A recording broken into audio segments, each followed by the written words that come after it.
Welcome everybody to Purple Haze Podcast. I am your lovely host Isaac here. So the Vikings they fall to 1-4. They fall to 1-4. They're 0-3 for this season at US Bank Stadium, losing to the Kansas City Chiefs. Final score 27-20. This was just another one of those typical one-score games where it was another winnable game. And of course, the Vikings can't do it. Of course, they can't. It's very very frustrating this season. I think the season's a wrap. I believe that the season's a wrap. Even though there is 12 games left, and essentially they're not mathematically, but the season's over. Like you can't go along like this at all with the stupidity of bringing it into the playoffs. You can't be doing this. Anyways, let's get to the stats. The Chiefs held the ball, as far as time of possession, they held the ball just 3 minutes longer, so that's not bad. Total yards for the Vikings, 329, 259 passing yards, 70 rushing yards. They 1 turnover, 24 first downs, 6 of 14 on the third downs, and had 2 sacks. The Chiefs, however, 333 total yards, 266 passing yards, 67 rushing yards. They had 0 turnovers, 21 first downs, 9 of 15 on their third downs, 3 sacks. So basically, the stats of the Chiefs are very similar. So the Vikings were able to get competitive, and that was absolutely still, but the mistakes at the end what costed. We will talk about that later, but we got to be fair. Let's get to the good. Kirk Cousins, he did much better, I believe so. Kirk Cousins with a 61% completion rate, 284 yards, 2 touchdowns.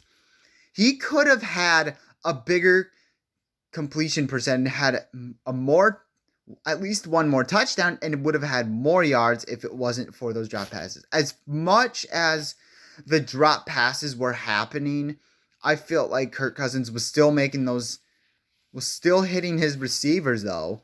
Like they were right there, they just did not make a play. We'll get to that in just a second. Ty Chandler, he basically was explosive. He had a nice fourth down fake punt for 15 yards. He was beating the guy off one of the Chiefs defense off the edge and just got the first down right there. When they decided to go for it on 4th and 2 and do a fake punt run, that was good stuff. Ty Chandler is very explosive. At some point you kind of have to either start Cam Akers or Ty Chandler as one of your running back options. I feel like Alexander Madison, it's not entirely his fault, but I feel like you should do Cam Akers or Ty Chandler as your starting running back moving forward. Jordan Addison, probably the only receiver to not have any drops. He had 6 catches for 64 yards, he had 1 touchdown. Jordan Addison continues to show that he is a phenomenal rookie so far this season. So I am glad to see that, and just no drops whatsoever. So that is very good to see. Brandon Powell, 4 catches for 43 yards. He absolutely had a nice clutch fourth. If I'm not mistaken, he had a clutch 4th down grab to basically extend the drive for the Vikings on a key possession. If it was 3rd down or 4th down, I believe. So I thought Brandon Powell did himself a good job. I thought the defense, for the most part, they played pretty well. Realistically, they allowed 20 points just because for that fumble, which resulted in a touchdown. So 20 points, to an explosive Kansas City Chiefs offense is really good. Sure, they gave up a high completion percentage to Patrick Mahomes, but I said that they should keep Isaiah Pacheco under check. They did so. He only had 16 carries, 55 yards, and he had a touchdown, of course, but they, for the most part, held Isaiah Pacheco in check. And when they needed a stop, most notably the last two possessions of the Kansas City Chiefs, they stopped him. Especially, like, what was it, the second to last possession that the Chiefs had? The Chiefs had 2nd and 2. They held them to just 1 yard. And then 3rd and 1, they stopped them short at all. With Isaiah Pacheco, by the way, who was a physical running back, they held them pretty well. Not so much on the 3rd down conversions, not so much, but overall, they did a phenomenal job on defense. They did what they had to do to try to give this team a win. As far as some of the solo efforts, Josh Metellus, he was getting after the quarterback, had a key tackle on the second to last possession by the Chiefs to basically slow the momentum down to make it 3rd and 1, I believe. He was outstanding. Josh Metellus just keeps on being amazing. The safety set has been very strong, and they've had strong performances. I love to see it. Cameron Bynum, he gave up a 3rd and 18. He gave a 3rd and 18 conversion up.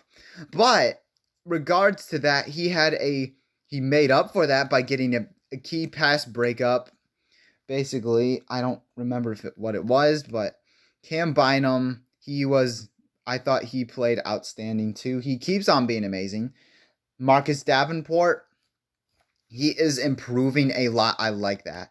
Marcus Davenport had himself a sack, basically, to get after him. So I feel like Marcus Davenport has gotten better. For the first, he got good against the Panthers, that was his breakout game. And then against the Chiefs, he played amazing. So I wasn't sure if he wasn't going to come back because of the injury. But anyways, Marcus Davenport had himself a good day.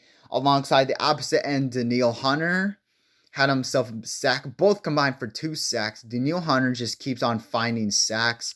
It seems like every single game he gets 1 sack. He is basically, I don't know if he's on pace, but he might be on pace to break the all-time sack record. He could very well do that. Mekhi Blackman, I mean, he was very good. Had a nice pass breakup on 3rd down to basically force the Chiefs to punt the ball. So Mekhi Blackman, I mean, he was all right this game. So I felt like he had a nice one right there. Let's get to the bads now. The officiating. I mean, I'm not a blame it the refs guy. This is not going to be the theme of the channel where I blame the refs. But this one, I mean, it basically felt like this altered the game where it fixed. Most notably on 4th and 12 on the Chiefs. The Vikings' second to last possession on 4th and 12. There was a deep shot to Jordan Addison, and then there was a flag thrown because it was clear that it was a DPI against the Chiefs. So then they pick up the flag. They have a long conversation, and I was wondering what the conversation was about. And then he proceeds then to say there is no foul on the play. Really? There is no foul on that play? He was literally all over him. It was clear that it was a DPI. And as a matter of fact, he took off his helmet, which means that you can't do that on the field unless someone rips it off, but you can't do that. And also, you can't basically do that. So, I mean, there are a few other penalties. The CJ Ham penalty, I don't know if it was Harrison Smith, but poor officiating, I believe, by the referees. I mean, it very well could have tied up the game if that was a DPI. That was inexcusable. I mean, the NFL, I don't understand why that was okay by the referees, but the NFL needs to talk about this and make it illegal to pay referees during games because that ruins football. But that's not the only reason we lost. There are other reasons too why the Vikings did lose. TJ Hawkinson had 3 drops in this game. This is very disappointing. This is so underwhelming. He looks like he looks like he is very close and similar to Irv Smith Jr. That is saying a lot because he is the highest paid tight end. I thought maybe from last year that he was going to carry this over and we were going to have a good offense. He is part of the reason why he has drop issues all the time, and he did not make up for it. Very disappointing from TJ Hawkinson. I really thought he was going to do something. Turns out he didn't.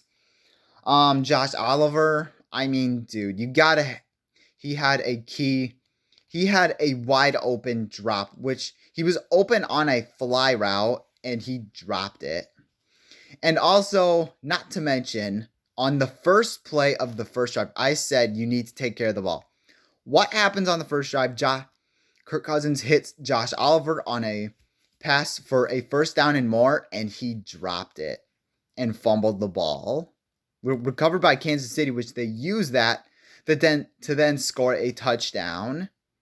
That is inexcusable. Like, these turnovers do matter, and I said the turnover battle is going to determine the Chiefs game, and it very well did so. I mean, dude, like, come on, Josh Oliver. You got to hold on to the ball, and just very disappointing from Josh Oliver. Drop passes on the offense were the kryptonite too as well.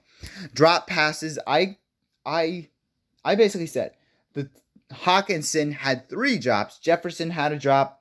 Madison had a key drop for a touchdown, which should have been a touchdown, but it was not. And Josh Oliver, most notably on a fly route, and Cam Akers had a drop too as well. Drop balls everywhere, which basically, it's just very disappointing. Like, we have a good receiver group. Why are they consistently dropping the ball? And also Byron Murphy Jr. for just probably the only defensive player that looked really lost. Byron, it's very disappointing. I mean, he absolutely got cooked by Rashad Rice on like a touchdown pass. He got smoked right there. That's unacceptable. As far as KOC's usage of the timeouts and clock management at the last second, you burned 3 timeouts within the last 2 minutes. Most notably 2 that you should not have to use. You stupidly challenged the Travis Kelce the ball, which was clear that it was not, the ball wasn't down. It was clear. It was a catch, so I don't understand why you decided to go ahead and challenge. And then, with 9 minutes left, you decided to use a timeout because you didn't have the right personnel out there. I mean, KOC, I'm not saying the play calling was bad. I thought going for 4th down a lot of times, I absolutely agreed with going for 4th down a lot of the times, but it's just the clock management was terrible at the end. You need to give up the clock management to somebody else and not do that again. You need someone who basically can give you the green light and say, go ahead and challenge, or go ahead and use a timeout. Like, do something like that. Like, the personnel-wise, that isn't acceptable. And, okay, so I don't know who my MVP is. I'm going to say the defense. Overall, Brian Flores. I felt like he basically kept this team in the game. They had a competitive game. Listen, it's just a shame that we could not win these games. These are very winnable games. Like, now it's gone the opposite way of 22 and has headed into 23. We can't win games at all. Winnable games, and we just cannot win. It's frustrating. I think the season's over. I don't know where the Vikings will go from here, as far as I'm concerned. But thank you guys so much, though, for watching this video. So make sure you guys hit that like button, hit that subscribe button if you haven't already. Skull.